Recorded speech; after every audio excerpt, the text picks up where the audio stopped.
Bienvenue dans cette nouvelle édition du Non-Stop Info. Au sommaire, au Burkina Faso, les membres du CDP, le Congrès pour la démocratie et le progrès ont jusqu'au 18 mars pour déposer leur candidature. Le 19 mars, le CDP devra désigner son candidat à l'élection présidentielle prévue le 22 novembre 2020. Dimanche 15 mars, Edi Komboigo a déposé son dossier de candidature. La Commission économique des Nations Unies pour l'Afrique estime des milliards de pertes en Afrique en raison de l'impact du Covid-19. La pandémie va assurément porter un coup dur à la croissance économique du continent, déjà au ralenti. Les explications dans la suite de ce journal. Et puis, découverte en fin d'édition de la ville de Moussoro au Tchad, une localité située au centre-ouest du pays, croisée de civilisation ancestrale et considérée comme un carrefour commercial. Au Burkina Faso, le collège de désignation du candidat à la candidature du Congrès pour la démocratie et le progrès à l'élection présidentielle de 2020 a reçu le dossier du président du parti Edi Komboigo ce dimanche 15 mars. Au cœur de ses préoccupations, la résolution de la crise humanitaire et économique. Le parti devra prochainement désigner son candidat pour la présidentielle prévue le 22 novembre 2020. Un reportage de notre correspondant Jean-Paul Ouedraogo. Accompagné de sa fille, le président Edi Komboigo est arrivé à bord de cette berline au siège du Congrès pour la démocratie et le progrès CDP, où il entendait répondre à l'appel de la jeunesse de son parti. Avec succès, il a déposé son dossier de candidature pour la présidentielle de 2020. Tout sourire, il a déclaré à sa sortie toute sa motivation à conduire son parti à la victoire des présidentielles et législatives prochaines. Notre pays se trouve dans une situation catastrophique au plan sécuritaire, humanitaire et économique. Pire, le spectre d'une grave crise intercommunautaire se profile à l'horizon avec les récents massacres dans le nord. C'est pourquoi le Burkina a besoin du sang nouveau et d'une vision nouvelle pour conduire son destin. 2 millions de francs CFA, c'est le montant fixé par le parti à titre de caution pour cette phase, une somme que le président n'a pas eu du mal à mobiliser. Les jeunes ont décidé de cotiser la somme de 2 millions pour accompagner notre champion pour qu'il puisse déposer sa candidature aujourd'hui. Et nous nous engageons encore, si le CDP choisit notre candidat pour être le candidat du parti à l'élection du 22 novembre 2020. Le 19 mars 2020, le collège de proposition du parti, présidé par Bernard Barré, se réunira pour proposer le candidat du CDP à la présidentielle du 22 novembre 2020. S'il est désigné à l'unanimité, le président Edi Komboigo portera les couleurs du parti dans la course à la présidentielle. On reste au Burkina Faso où le HCT-BF, le Haut Conseil des transporteurs du Burkina Faso, a été créé ce 14 mars. Le secteur des transporteurs burkinabés a jusqu'ici été caractérisé par des crises répétitives qui se sont souvent manifestées par des arrêts de travail des chauffeurs. Ce dispositif entend favoriser la communication entre le ministère des Transports et les organisations socio-professionnelles du secteur. Philomentine. Le secteur du transport routier au Burkina Faso abrite maintenant une structure servant d'interface entre les acteurs du secteur et les partenaires, les institutions étatiques ainsi que les organisations supranationales. Le Haut Conseil des transporteurs du Burkina Faso, HCT-BF, créé le 14 mars 2020. Désormais, le HCT-BF est la seule structure habilitée à s'exprimer au nom des acteurs. Cette organisation fêtière doit permettre une bonne organisation du secteur et accroître l'efficacité globale dans ce secteur. Les défis effectivement qui peuvent se présenter, c'est d'abord l'acceptabilité sociale de cette organisation. Une structure fêtière doit avoir des démembrements à l'intérieur du pays. Depuis 2018, des crises répétitives ont opposé les transporteurs routiers du Burkina Faso. Cette démarche tente la conciliation entre tous les acteurs de la chaîne des transporteurs. Ainsi, les autorités affichent l'ambition de promouvoir le secteur des transports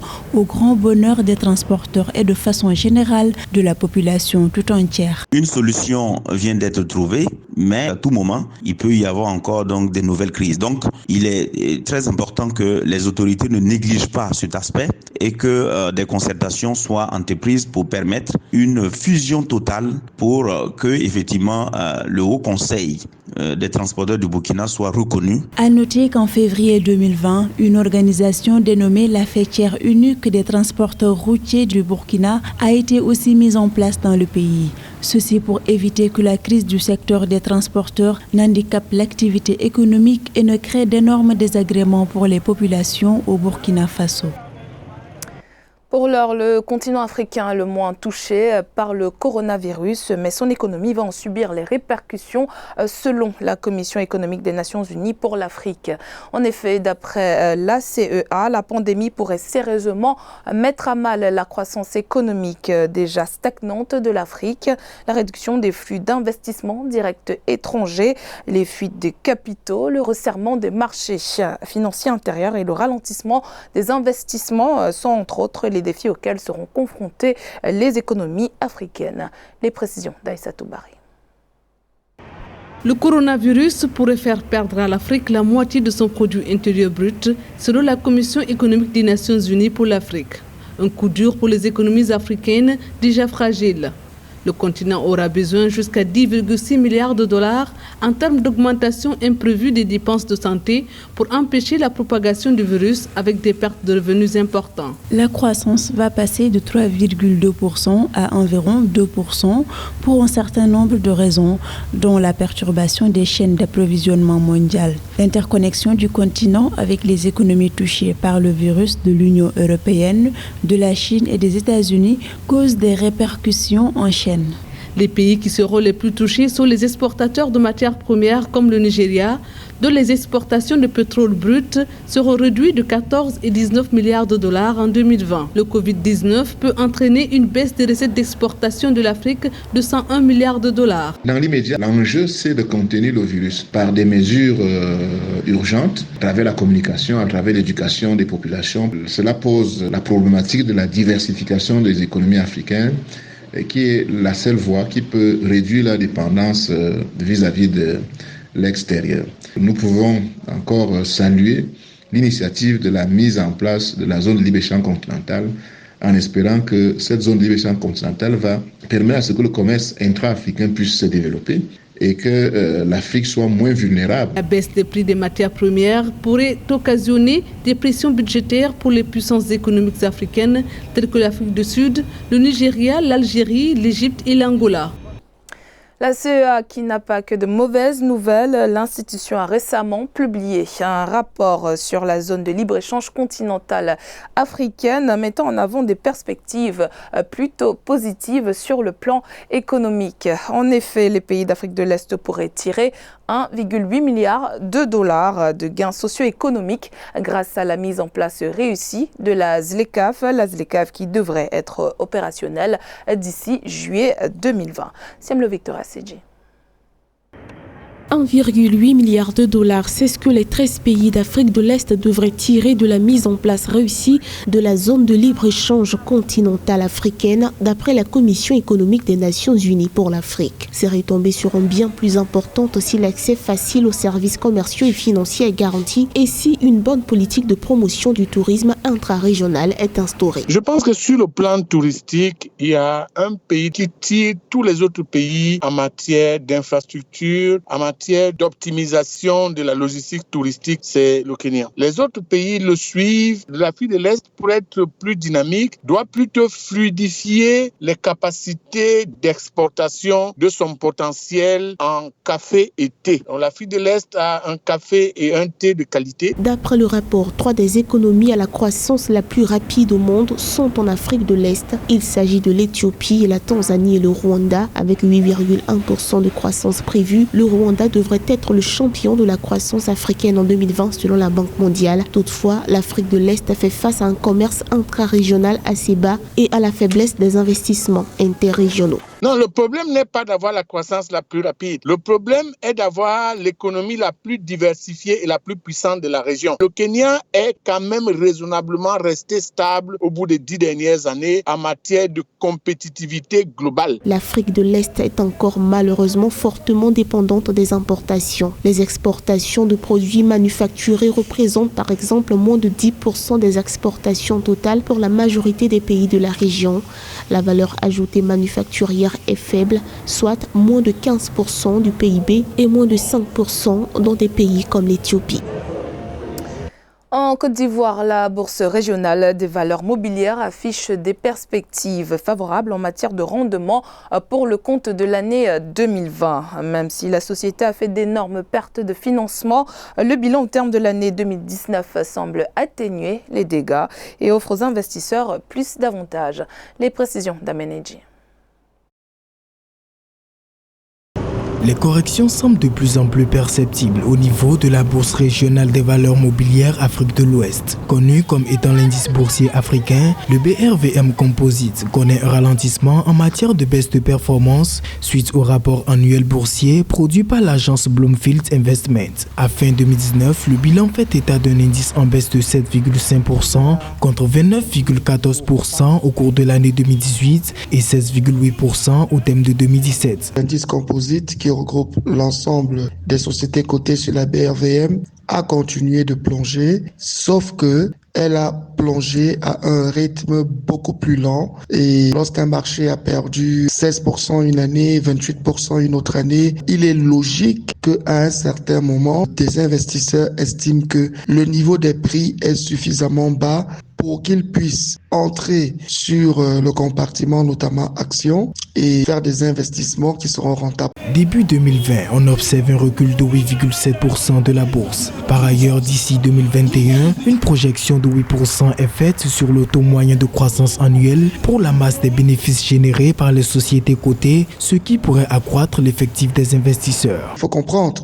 que plus le coût de l'action est moins cher, plus on a des chances de réaliser une marge importante. Et c'est pour ça que pour 2020, les perspectives pour les nouveaux investisseurs, pas les anciens, sont assez intéressantes. Malgré les contraintes rencontrées par certaines sociétés en accord avec la Bourse régionale des valeurs mobilières, ces dernières bénéficient au minimum d'un rendement de 10,13%, valeur au-dessus de celle des obligations émises par les États de la sous-région.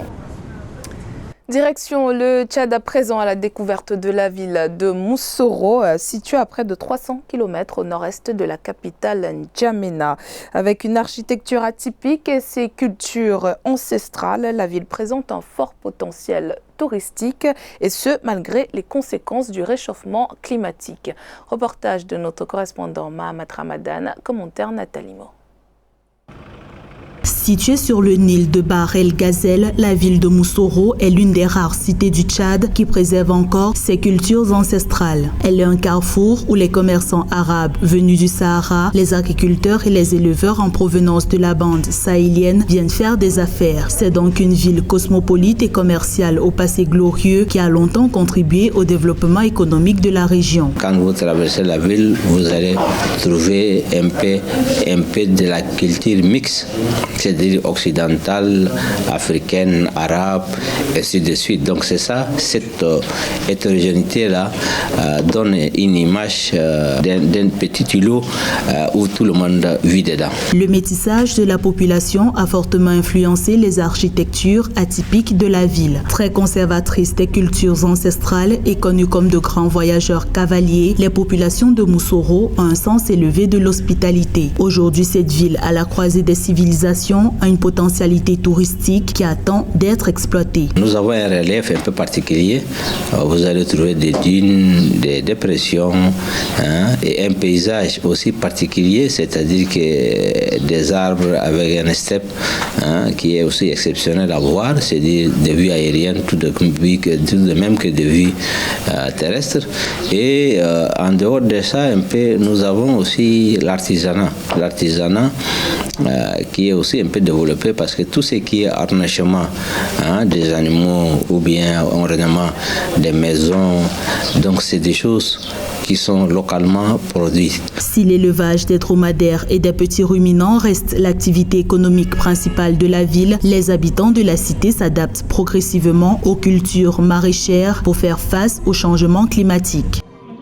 C'était le journal de la rédaction. Merci de votre fidélité. Dans un instant, une nouvelle édition de l'actualité sur Africa 24.